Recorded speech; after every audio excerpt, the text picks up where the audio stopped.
அனைவருக்கும் வணக்கம் கூறுவது விசாலாட்சி பழனியப்பன். இன்னைக்கு நாம் ஆதிசங்கரர் எழுதிய பிரஸ்னோத்திர ரத்னமாலிகா அப்படிங்கிற ஒரு ஞான நூலில் அவரே கேள்வி கேட்டு அதற்கான பதிலையும் ஆதிசங்கரரே கூறியுள்ளார்.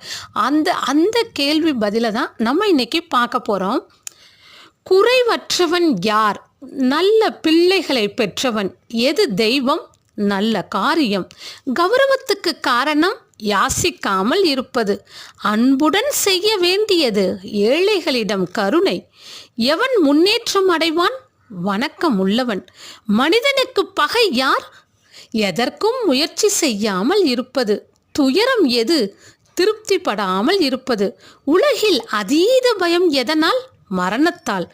கொடுமையான விஷயம் எது? பெரியவர்களை அலட்சியம் செய்வது.